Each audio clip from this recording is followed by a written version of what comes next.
Hello everyone. तो चलिए start करते हैं आज की वीडियो। और इससे पहले मैं डायरेक्टिंग के ऑलरेडी जो है 5 वीडियो अपलोड कर चुका हूँ। ये छठा वीडियो होगा।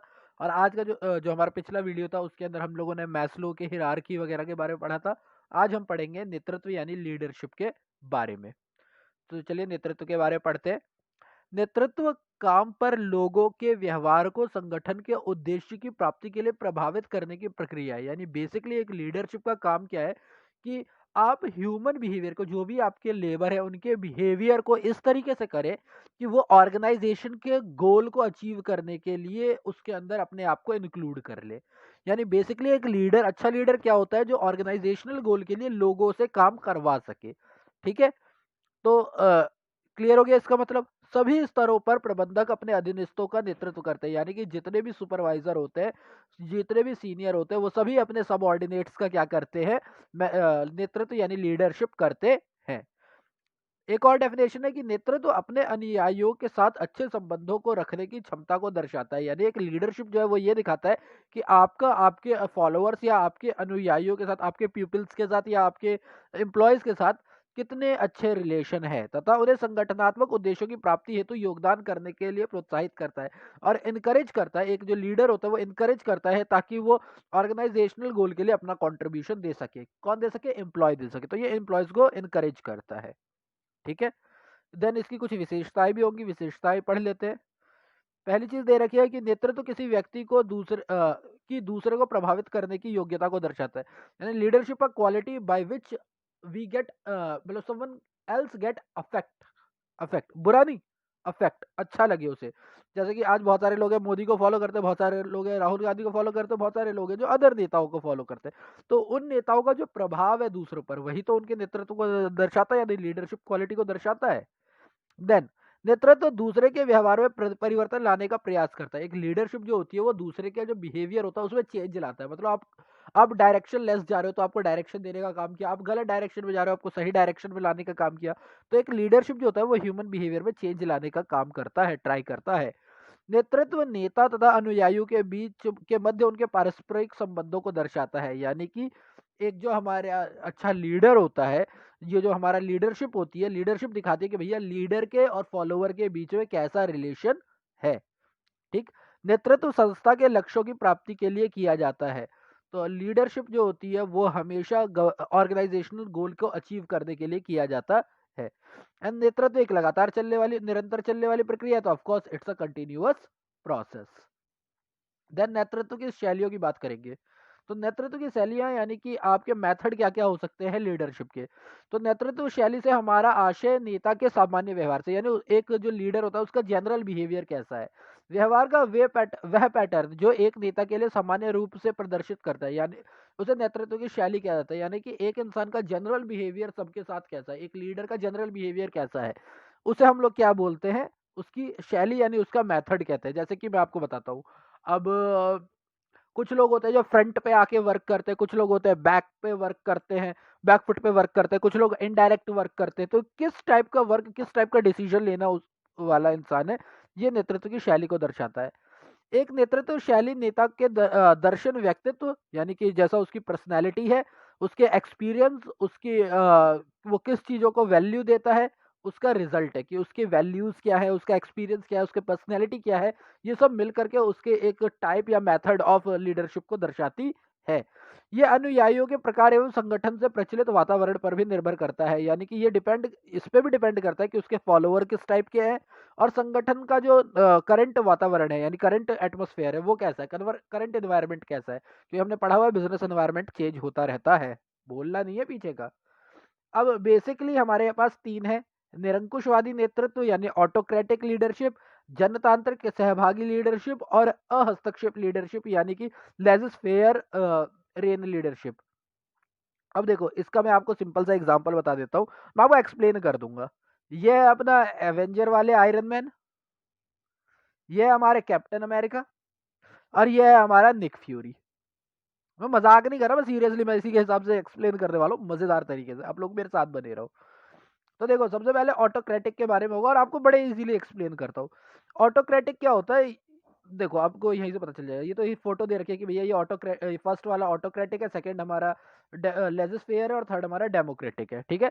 यानी पहला आयरन मैन है, दूसरा निक फ्यूरी है और तीसरा हमारा क्या है, कैप्टन अमेरिका। यहाँ पर सेकंड कैप्टन अमेरिका था, क्योंकि डेमोक्रेटिक कौन होता है, कैप्टन अमेरिका, ठीक है। मैं थोड़ी ना यहाँ पे तुम लोगों से सिविल वॉर करवा रहा हूँ, पर आराम से समझो, सुनो कैसे क्या बोल रहा हूँ मैं ये। देखो क्या बोला हुआ है कि एक निरंकुश नेता आदेश देता है और इस बात पर जोर देता है कि उन आदेशों को बिना किसी सुझाव या विरोध के माना जाए। अब एवेंजर्स के अंदर जो हमारा क्वीन जेट वाला सीन है कि क्वीन जेट जो होती है उसके अंदर वो लोकी को पकड़ के ले जा रहे होते हैं, थॉर उतरता है, थॉर लेता है, कूद जाता है वहां से, ठीक है। थॉर लेता है, कूद जाता है। उसके बाद कैप्टन अमेरिका बोलता है कि we need a plan to attack, और टोनी स्टार्क सीधा सीधा कहता है I have a plan, attack, और वो सीधा कूद जाता है अटैक करने के लिए। यानी कि वो नहीं चाहता कि उसके आदेशों के ऊपर कोई विरोध करे या कुछ करे, उसने अपनी बात बोल दी, वो करता है। आप ये भी कह सकते हैं ओडिन भी एक ऑटोक्रेटिक था, वो भी बस डिसीजन दे देता था, उसके ऊपर वो सोचता नहीं था कि वो क्या क्या उसका कॉन्सिक्वेंसेस होंगे। तो ओडिन के लिए भी कह सकते हो। इवन हमारे उसके लिए नहीं कह सकते आप, ना ना ना, थैनोस नहीं था, ओडिन था। ओडिन और कैप्टन आयरन मैन, एवेंजर वाला, एंड गेम वाला आयरन मैन नहीं, एवेंजर वाला आयरन मैन। यह बिना विचार विमर्श के समूह की नीतियां निर्धारित कर देता है, यानी कि ये खुद ही डिसाइड कर लेता है कि भैया क्या करना है। जैसा कि एज ऑफ अल्ट्रॉन में करता है, अल्ट्रॉन को बिना पूछे बना देता है, फिर से आयरन मैन। वह समूह को भविष्य की योजनाओं की जानकारी देने के स्थान पर उन्हें केवल उठाए गए कदमों के अगले कदम के बारे में बताता है। यानी कि वो नहीं बताता ग्रुप को कि भैया मैं आगे क्या करने वाला हूँ, जो मैंने कर दिया, अब तुम अपना देख लो। करेक्ट, यही होता है ना एज ऑफ अल्ट्रॉन में। इस शैली के अंतर्गत सभी निर्णय लेने की शक्ति नेता के पास केंद्रीकृत होती है, यानी सारे उसी के पास सेंट्रल होती है, जैसा कि चित्र में प्रदर्शित करता है। और ये चित्र कुछ ऐसा है कि सारे डिसीजन यही लेगा। और जैसा कि एज ऑफ अल्ट्रॉन के अंदर कैप्टन अमेरिका वो खुद आयरन मैन बोलता है he is the boss, I just built everything and I just पे फॉर एवरीथिंग। तो वही वाली बात है ना, काम तो सारा यही कर रहा है, तो सेंट्रलाइज्ड होते हैं डिसीजन इसके, ठीक। कब प्रयोग करना चाहिए, देखो मैं ये नहीं कह रहा कि ये तरीका गलत है, कब करना चाहिए। समूह से विचार पर विमर्श करने के लिए पर्याप्त समय उपलब्ध ना होने पर। एवेंजर में 3 दिन के लिए सेप्टर था, 3 दिन में वो क्या ही डिस्कशन करता और क्या ही काम करता। और जब नेता समूह का सबसे विद्वान हो, तो ये तो हम कह ही नहीं सकते भैया, टोनी स्टार्क जो है वो सबसे विद्वान तो है ही, सबसे विद्वान एवेंजर से तो सबसे ज्यादा नॉलेज वाला है ना, ये तो आप भी मानोगे। तो ये हो गया। देन जनतांत्रिक या लोकतांत्रिक नेतृत्व की अगर हम बात करते हैं, कैप्टन अमेरिका वाला नेतृत्व की बात करते हैं, यानी डेमोक्रेटिक। एक जनतांत्रिक नेता समूह से के परामर्श के पश्चात ही आदेश देता है। जैसा कि एवेंजर की फाइट में भी कैप्टन अमेरिका क्या करते हैं, जब तक वो आयरन मैन ये नहीं बोलता कैप्टन योर कॉल, तब तक वो सर्कल के अंदर जितने भी लोग खड़े होते हैं, जो हमारा शॉट है सर्कल वाला, उसके बाद ही वो ऑर्डर देते हैं कि हल्क तुम स्मैश करो, थॉर तुम वहां आगे जाके जला दो। तो वो परामर्श के पश्चात आदेश आदेश देते हैं और समूह की स्वीकृति के बाद ही नीतियों को लागू करता है। ये कैप्टन अमेरिका के अंदर आपने देखा ही हुआ है। ऐसा नेता बिना सुनिश्चित दीर्घकालीन योजना के अपने अधीनस्थों को कोई आदेश नहीं देता, इसीलिए वो अपने साथ किसी को भी नहीं लेता। बस वो सैम भी उसके साथ जबरदस्ती आ जाता है, यानी फैल्कन उसके साथ जबरदस्ती आ जाता है, वो खुद से नहीं देता। वो लॉन्ग टर्म जब तक उसको नहीं पता होगा तब तक वो कोई ऑर्डर नहीं देता है, जैसा कि चित्र प्रदर्शित करता है, देख लेंगे वो नीचे दे रखा है। ऐसा नेता समूह द्वारा लिए गए निर्णयों का समर्थन करता है, यानी जो ग्रुप निर्णय लेता है ये उसको सपोर्ट करता है, ठीक है। और इस शैली कर्मचारियों को अपने कार्य के प्रति अभिप्रेरित करती है, यानी कि ये जो होता है, ये सारे जो उसके अनुयायी होंगे, जितने भी उसके साथ में देने वाले होंगे, उनको मोटिवेट करेगा कि वो उसके साथ जुड़े। जैसे कि जब सैम मना करता है कि भैया मैं अकॉर्ड के ऊपर साइन नहीं करूंगा, तो कैप्टन अमेरिका उसका सपोर्ट करता है और इसीलिए सैम उसके साथ लास्ट तक रहता है। और अब देख ही रहे हो कि फैल्कन में वही हमारा कैप्टन अमेरिका भी बन रहा है। इस शैली का प्रयोग नेता और उसके अनुयायी दोनों लाभान्वित होते हैं, यानी कि ऑफ कोर्स आप देख रहे हो कैप्टन अमेरिका अपना काम पूरा करवा पाता है और जो सैम है वो कैप्टन अमेरिका बन गया नया। यह शैली जहां एक तरफ अनुयायियों को टीम का हिस्सा बनने का अवसर देती है, जैसा कि आपने देखा कि बाद में विंटर सोल्जर भी टीम का हिस्सा बन जाता है, वहीं दूसरी ओर नेताओं को बेहतर निर्णय लेने में मदद करती है और कैप्टन अमेरिका अच्छे डिसीजन लेता है। तभी तो देखते हो वकांडा में उसके साथ कौन कौन पहुंच जाता है, विंटर सोल्जर पहुंच जाता है, सैम पहुंच जाता है, ब्लैक विडो पहुंच जाती है, कितने सारे लोग पहुंच जाते हैं, है ना। और खुद वकांडा वाला भी उसका सपोर्ट कर रहा होता है। तो ये है हमारे 3 तरह के जो है। पहली इमेज जो दिखाती है वो दिखाती है निरंकुशवादी, यानी कि आप समझ ही गए हो हमारा आयरन मैन। यह है डेमोक्रेटिक और यह है हमारा अहस्तक्षेप निक फ्यूरी। तो Iron Man, Captain America, Nick Fury, ठीक है। चलो अब इसका प्रयोग कब करना चाहिए तो देखते हैं। जब उन स्थितियों में जहां समूह के सदस्य कुशल हो और अपने ज्ञान को बांटने के इच्छुक हो।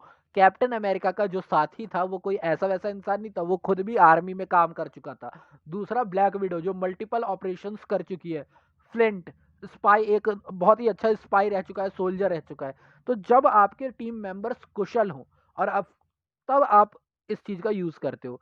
जब योजना के निर्माण और क्रियान्वयन हेतु पर्याप्त समय उपलब्ध हो, तो जब लंबा चौड़ा टाइम हो, जब खूब टाइम अवेलेबल है, तो बैठ करके करते रहो, डिसीजन लेते रहो। कब प्रयोग नहीं करना चाहिए? जब समूह के सदस्यों के बीच भूमिकाएं स्पष्ट ना हो।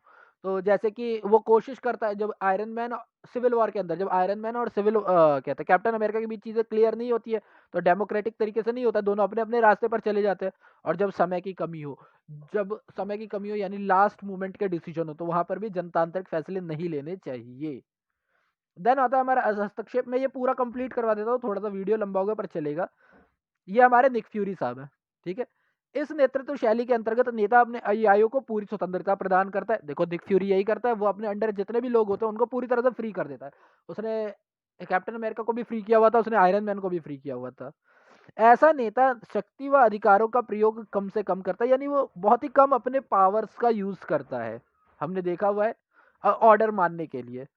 समूह के सदस्य अपना कार्य अपनी इच्छा व क्षमताओं के अनुसार करते हैं। जैसा आप देखते हो कि ब्लैक विडो हो, फ्लिंट हो, हॉकाई हो, आयरन मैन हो, कैप्टन अमेरिका हो, सब अपने हिसाब से काम करते हैं, अपनी नीड्स, अपनी वांट के हिसाब से काम करते हैं। नेता का कार्य बाह्य स्रोतों से संपर्क स्थापित करके सूचनाओं और अधीनस्थों तक पहुंचाना और कार्य पूर्ण होने के लिए आवश्यक संसाधन उपलब्ध करवाना है। तो आप खुद ही सोच रहे हो ना, ये निक फ्यूरी का ही तो काम है, कि जब हमने वो भी देखी हुई है एज ऑफ अल्ट्रॉन में, वही तो बोलता है कि आई हैव कॉन्टेक्टेड नेक्सिस। तो वो नेक्सिस से कंट्रोल बातचीत करता है। उसके बाद आयरन मैन को आइडिया आता है कि हाँ, वहां जाके मैं अल्ट्रॉन को खोज सकता हूँ। वो लास्ट में कुछ कहते हैं, जो हमारा हेली कैनियन होता है वो लेकर के पहुंच जाता है, ताकि जितने भी लोग हवा में उड़ रहे होते हैं एक आइलैंड के ऊपर, जो जमीन का टुकड़ा उठा देता है अल्ट्रॉन, उस पे से बचा के लाया जा सके। तो संसाधन उपलब्ध कराए ना उसने, तो वही तो बोल रहा हूँ, हेली कैनियन जैसी चीज उपलब्ध करवा लेता है। तो ये निक फ्यूरी टाइप के लोग होते हैं। देन तो ये है, ए नेता है, हस्तक्षेप शैली है, यानी मेथड है। इसका उपयोग कब करना चाहिए और कब नहीं करना चाहिए, ये आज कर लेते हैं, देन उसके बाद इस चीज को रहने देंगे। अनुयायी अधिक कुशल, अनुभवी और उच्च शिक्षा प्राप्त हो। ऑफ कोर्स निक फ्यूरी की टीम में ये सारे लोग थे। अनुयायी को अपने कार्य एवं कार्य को स्वयं सफलतापूर्वक करने में गर्व का अनुभव होता हो। आयरन मैन, फ्लिंट, सारे इसी टाइप के लोग थे, कि उनको हमेशा ये होता था कि मैं भैया खुद ये काम पूरा करूं, and I am proud of it, कि मैंने ये काम खुद पूरा हुआ किया। अनुयायी विश्वसनीय हो, जैसा कि कैप्टन अमेरिका विंटर सोल्जर में खुद निक फ्यूरी कहता है, I have sent the best soldier in the human history, यानी कि वो उसके ऊपर विश्वास करता था कि ये काम को पूरा कर ही लेगा। और दूसरा, स्टॉक विशेषज्ञ या सलाहकारों के रूप में बाहर से विशेषज्ञों की सहायता ली जा रही हो। जब आप बाहर से एक्सपर्टीज की सहायता लेते हो, तो वहां पर भी इस चीज को आप ले सकते हो। जैसे कि वो फ्री छोड़ देता है बैनर को, कि भैया तू ट्रेजर एक्ट को ढूंढ, किस हिसाब से ढूंढेगा वो तेरा काम है। आई ना ये बात। और लास्ट जो है कि अब इसका इस्तेमाल कहाँ नहीं करना चाहिए, जब नेता की अनुपस्थिति में अनुयायी असुरक्षित महसूस करते हो। तो अगर ऐसा है कि भैया अगर वो नहीं है तो क्या होगा, तो वहां पर हम इस शैली का इस्तेमाल नहीं कर पाएंगे। और जब नेता अपने अनुयायी को नियमित प्रतिपुष्टि प्रदान करने में असक्षम हो, यानी कि जब वो लगातार फीडबैक ना दे पाए, तब भी वो चीज नहीं करनी चाहिए, तब भी हम लोग अहस्तक्षेप को यानी लेजर को टच नहीं करेंगे। ठीक है। तो ये तो हमारे 3 टाइप की लीडरशिप, मैंने लीडरशिप इस वीडियो में पूरी कंप्लीट करवा दी है। आई होप आपको ये वीडियो इंटरेस्टिंग भी लगी और समझ में भी आएगा। And thank you for your time and stay safe. Next class में हम लोग कम्युनिकेशन के बारे में बात